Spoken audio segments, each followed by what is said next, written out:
నమస్తే టిఆర్ నిజాం, నేను మీ తాళ్ళపల్లి రమేష్. ఈరోజు మార్నింగ్ న్యూస్కు స్వాగతం. అన్ని పేపర్లోని ప్రధాన వార్తలు చూసుకుందాం. దానికంటే మొదలుగా ఇక స్థానిక సంస్థలకు సంబంధించి సర్పంచ్ ఎన్నికలు జరిగినాయి. కానీ ఆ సర్పంచ్ పదవి వెనకాల ఎన్నో కన్నీటి గాథలు ఉన్నాయి. అందరికీ తెలిసిన సత్యం. ఈ కన్నీటి గాథలు ఎందుకు ఉన్నాయంటే, ఓడిన వాళ్ళు డబ్బులు ఖర్చు పెట్టి బాధపడుతూ ఉన్నారు, గెలిచిన వారు కూడా డబ్బులు ఖర్చు పెట్టి బాధపడుతున్నాయి. ఇది మన కండ్లకు కనబడిన సత్యం. ఇది ప్రతి ఒక్కరు ఆలోచించుకోవాలి.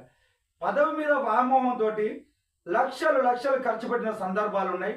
వాటి ఎన్నో గాథలు, వాళ్ళ బాధలు ఉన్నాయి. ఒకసారి చూసుకోవాలి. రాజకీయ మోజులో పడ్డారు.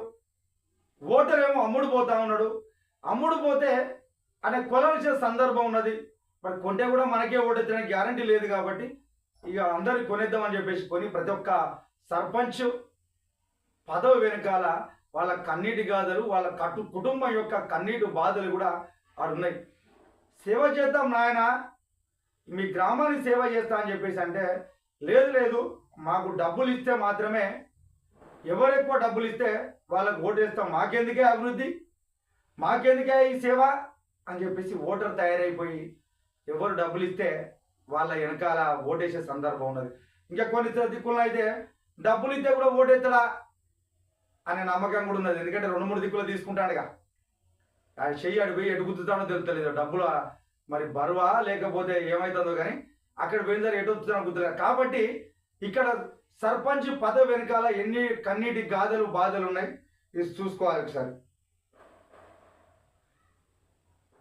గెలిచిన ఓడిన సర్పంచ్ అభ్యర్థుల వెనుక ఎన్నో కన్నీటి గాథలు ఉన్నాయి. లక్షల్లో అప్పులు చేసి ఆస్తులు అమ్ముకుంటున్నారు.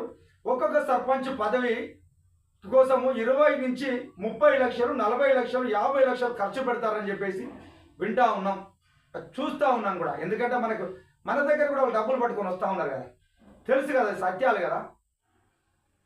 ఎవరిని అడిగి చూడండి, మీ ఇంట్లో ఎన్ని ఓట్లు ఉంటే ఎన్ని డబ్బులు మీరు తీసుకున్నారు అడిగండి, తెలుస్తుంది.